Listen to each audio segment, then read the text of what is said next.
pasang chip di otak, DBS atau Deep Brain Stimulation. Sudah pernah dengar? Ya, hal ini pun masih terdengar asing buat saya. Apa itu DBS? Dan penyakit apa saja yang bisa diatasi dengan DBS? Untuk mengenal lebih dalam tentang Deep Brain Stimulation, saya akan mulai perjalanan dengan menemui Dr. Frandi Susatia, dokter spesialis neurologi di Siloam, Kebonjeruk. DBS ini masih asing nih di telinga masyarakat. Mungkin dokter bisa jelaskan sebenarnya apa sih dok DBS itu? Deep Brain Stimulation yang merupakan adalah stimulasi otak dalam. Kita menanamkan elektroda di dalam kepala. Jadi elektroda di dalam kepala, di otak bagian dalam ini untuk mengatasi gejala-gejala gangguan gerak. Oke, jadi penyakit syaraf, gangguan gerak ya dok? Betul. Itu yang bisa dibantu dengan tindakan DBS ini apa saja dok? Yang pertama adalah essential tremor, misalnya tangannya atau kakinya tuh goyang-goyang ya.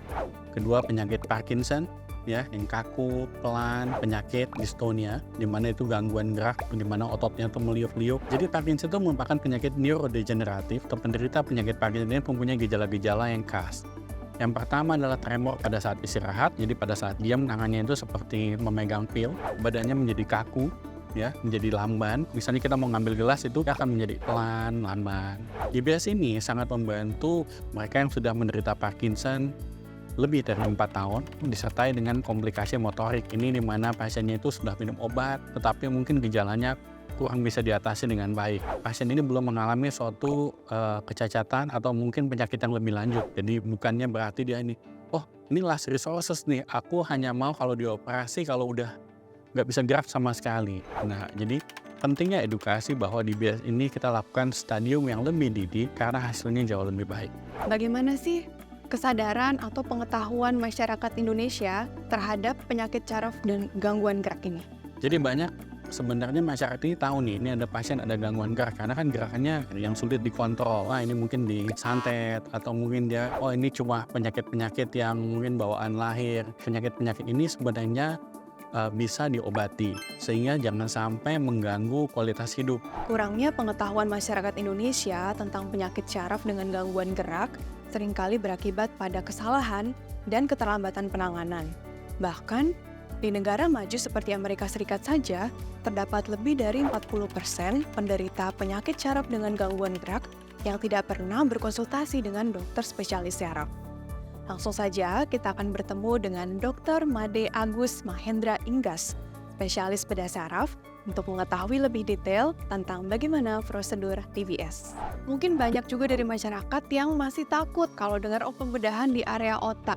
Nah, dokter bolehkah menjelaskan sebenarnya bagaimana sih prosedur DBS ini, dok? Start pertama adalah kita pasang frame, kita akan CT scan kepalanya, baru kita antar ke kamar operasi. Pasien masih kooperatif atau sadar. Nah, kita lakukan bor, istilahnya itu melubangi kecil sekitar 1 cm sampai 1,5 di kanan, kemudian 1,5 cm di kiri. Jarumnya ini nanti kita akan masukkan ke lubang yang tadi. Pasiennya tidak akan merasa sakit karena kita sudah bius lokal.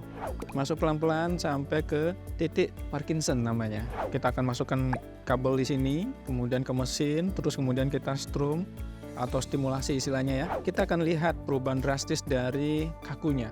Misalnya kakunya begini jadi hilang, kemudian dia bisa gerak cepat, hitungnya baik, tidak ada mata kabur, mata double, bisa kiri kanan.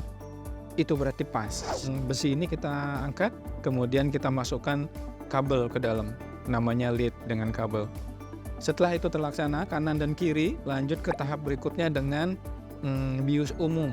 Kabel ini akan kita lanjutkan sambung ke baterai yang ada di dada sebelah kanan. Ada 2 jenis baterai di sini, yang tidak perlu direcas, ada yang perlu direcas. Biasanya yang tidak dicas, jangka hidupnya kita kira 4-5 tahun.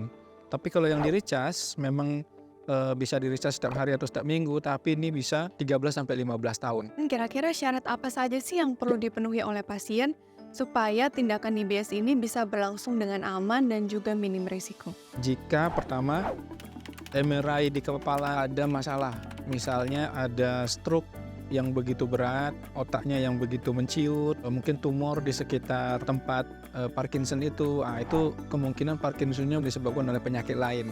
Yang kedua adalah apabila dia terganggu memorinya sangat berat. Kadang-kadang dia bilang baik, kemudian pada saat habis operasi dia bilang tidak baik lagi. Itu jadi masalah. Ketiga adalah psikologis. Misalnya ekspektasinya terlalu tinggi, kemudian depresi terlalu berat. Jadi sangat subjektif seperti itu. Meskipun benar bahwa DBS ini adalah tindakan dengan prosedur yang rumit, namun tidak perlu ragu atau takut untuk berkonsultasi dengan dokter spesialis mengenai kemungkinan untuk menjalani tindakan ini jika memang diperlukan. Tapi sebenarnya masih ada yang mengganjal di pikiran saya. Kira-kira bagaimana ya perawatan dan keseharian pasien setelah tindakan DBS?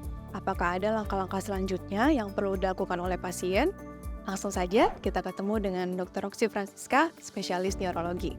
Dengan adanya tindakan DBS ini kan berarti dapat memberi harapan ya kepada pasien penyakit saraf dengan gangguan gerak supaya mereka bisa memiliki kualitas hidup yang lebih baik. Tapi dok, bagaimana perawatan setelah dipasang alat DBS ini? Nah, setelah selesai operasi sebetulnya alatnya tuh belum dihidupin. Lalu pada saat dia kontrol, biasanya 2 minggu setelah operasi, nah alat kita hidupkan. Kemudian kita lakukan namanya pemrograman. Kita mau hidupkan kontak yang mana, kemudian berapa voltase dan sebagainya. Sampai kita melihat perbaikan yang signifikan dari gerakan dari pasien. Ada yang mungkin setelah seminggu merasa masih belum enak, kemudian kita adjust lagi. Ada yang mungkin sudah lebih nyaman sehingga adjust-nya bisa dilakukan beberapa bulan kemudian atau bahkan beberapa tahun kemudian. Kalau aktivitas dalam kesehariannya pasien setelah tindakan DBS, apakah ada yang perlu dibatasi? Ada nggak dok? Nah, kalau kita lihat nanti setelah operasi selesai dan lukanya sudah sembuh, sebenarnya udah kelihatan kayak orang normal. Ya, cuman ada nonjol nih di sini baterainya. Ya, ketutup sih sama baju. Nah, tapi pasien mesti sadar bahwa dia sekarang punya alat di badannya. Yang paling penting mungkin menghindari jangan sampai jatuh. Seperti misalnya balap mobil gitu, kecelakaan gitu ya jangan deh. Tapi aktivitas biasa kalau cuma sekedar berenang, senam, jalan atau mau main basket ya boleh. Ya yang kita hindari resiko benturan. DBS sebetulnya bukan prosedur yang benar-benar baru. Ya di-approve oleh FDA itu tahun 1997 dan sudah lebih dari 300.000 orang. Di Indonesia sendiri 60-70 pasien sudah dikerjakan. Hasilnya memang kita sangat senang ya. Mereka bisa kembali melakukan hal-hal yang mereka senangi. Gitu. Salah satu target kita dengan operasi ini adalah berkurangnya jumlah obat. Kalau bisa berkurang lebih dari 50%. Ya, itu disebut keberhasilan dari DBS. Apakah kita masyarakat ini masih perlu merasa takut jika memang perlu dilakukan tindakan DBS? Prosedur DBS ini sangat aman, tidak serumit atau semenyeramkan yang mungkin kita pikirkan dan pasca operasinya pun juga tidak ribet. Jangan ragu-ragu Bapak Ibu penyandang Parkinson untuk mengkonsultasikan tentang kemungkinan untuk dilakukan prosedur DBS ini.